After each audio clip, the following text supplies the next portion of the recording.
সরকারের বয়স কদিন হলো আজকে? আমরা প্রায় 20 দিন, 1 মাসও হয় নাই। একদল লোক মানুষকে বোঝানোর চেষ্টা করছে বিএনপি 1000 বছর ধরে ক্ষমতায় আছে, বোঝানোর চেষ্টা করতেছে।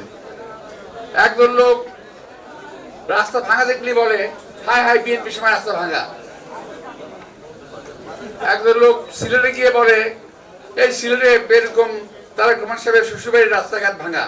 আশ্চর্য ব্যাপার, আমরা 1 মাস হলো মাত্র, 1 মাস হয় নাই, এখন রাস্তা ভাঙা তো তোমাদের গভর্নমেন্টের সময় হয়েছে। সাবেক যে গভর্নমেন্ট সরকার ছিল, ইউনূস সরকার, এটা তোমাদের সরকার মনে নাই? তোমরা অ্যাপয়েন্টমেন্ট দিয়েছিলে ইউনূস সরকারকে।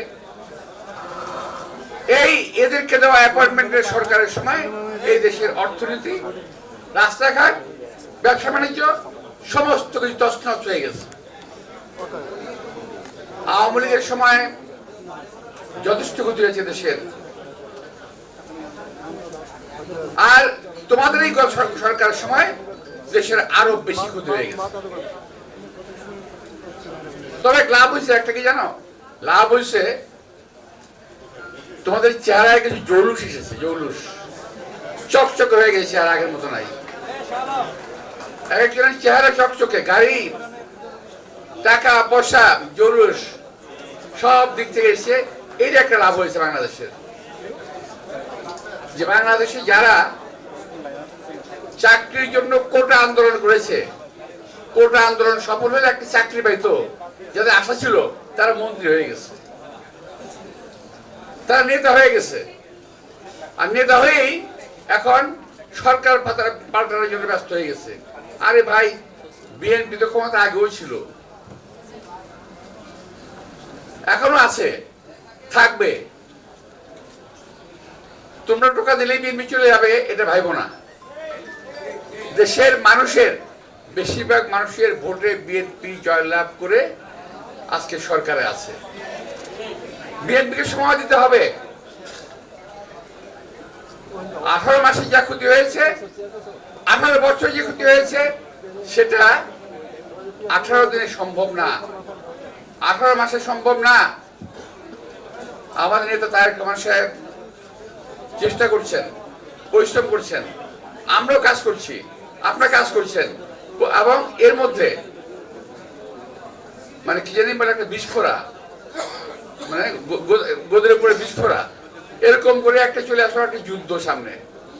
এই যে যুদ্ধ, এই যুদ্ধ দেশটাকে আরো কত ক্ষতিগ্রস্ত করবে কে জানে, আল্লাহ বলতে পারবে। এটা আমাদেরকে এখন সবাইকে মিলে আল্লাহর রহমত কামনা করা উচিত।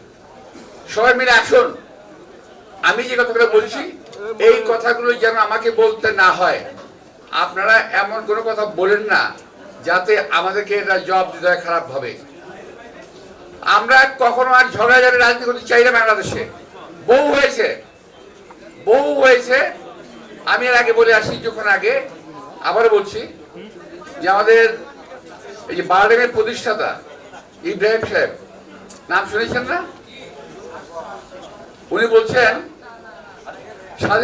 স্বাধীনতার পরে এই যাবৎকাল খোরাতে খোরাতে ভারত এত আগে এগিয়ে গেল, আর আমরা বাংলাদেশ স্বাধীনতার পর এতকাল খোরাতে খোরাতে পিছিয়ে চলে গেলাম। তো আমাদেরকে আর খোরাতে চাই না আমরা। এখন আমরা শক্ত সাবলীল ফুটিং নিয়ে আমরা শক্তভাবে হাঁটতে চাই সামনের দিকে। সবার সহযোগিতা নিয়ে এই সরকারকে সাহায্য করেন, সরকারকে ব্যর্থ করার চেষ্টা করবেন না দয়া করে, কেউ সরকারকে সাহায্য করেন। আমরাও এই দেশে মানুষের সঙ্গে নিয়ে দেশকে আগে বাড়িয়ে নিয়ে যেতে চাই। আপনারা দেখেছেন যে একটা কয়েকদিন দেখলাম সোশ্যাল মিডিয়া লিখছে,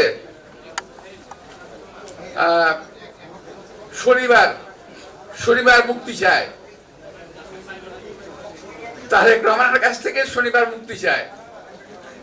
মানে হলো শনিবারে উনি কাজ করেন, ছুটি কাটান না, এই কথাই বলতে গেছে আর কি। সুন্দর ওরা একটু বিদ্রুপ করে বলেছে।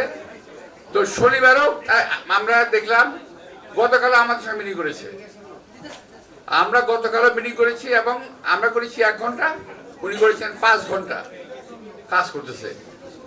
ভাই সুযোগ দেন। এতদিন পরে, আন্দোলনের পরে, এত ভোটের মাধ্যমে ক্ষমতায় এসে উনি দেশে মানুষকে খুশি রাখতে চান, খুশি হতে চান, খুশি থাকতে চান, খুশি রাখতে চান। সুতরাং সময় দেন, এত ব্যস্ত হওয়ার কোনো প্রয়োজন নাই। ওই যে কিছু হলে একটা কথা বলেন না, আরেকটা কথা আপনারা এই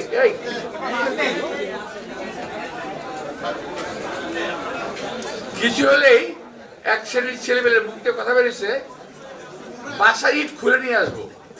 সোশ্যাল দেখছেন না আপনারা, সোশ্যাল মিডিয়া দেখবেন। ভাই এগুলো তো রাজমিস্ত্রির কাজ,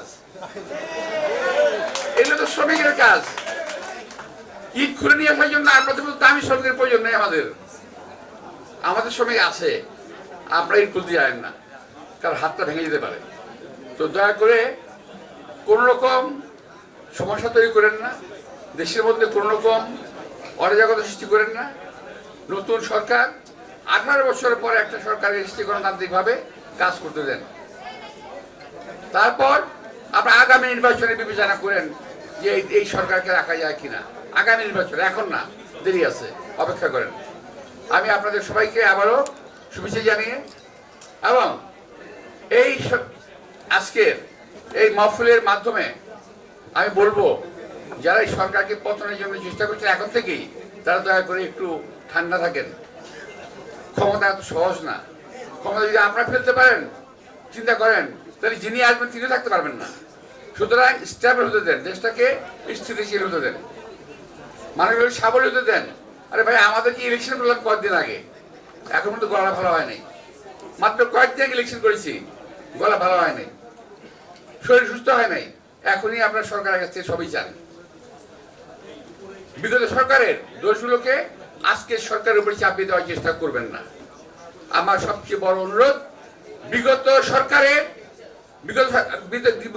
18 মাসের সরকার এবং বিগত 18 বছর সরকারের দায় দায়িত্ব বিএনপির উপরে চালিয়ে দেওয়ার চেষ্টা করবেন না।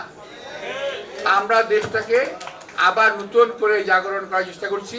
যেমনি শহীদ রাষ্ট্রপতি জিয়া রহমান করেছিলেন, যেমনি দেশনেত্রী বেগম খালেদা জিয়া এই দেশকে গড়ে তুলেছিলেন, ইনশাআল্লাহ দেশনায়ক তারেক রহমানও এই দেশকে আবারও সুন্দর করে গড়ে তুলবেন, সকলকে সঙ্গে নিয়ে। সবাইকে ধন্যবাদ। আসসালামু আলাইকুম।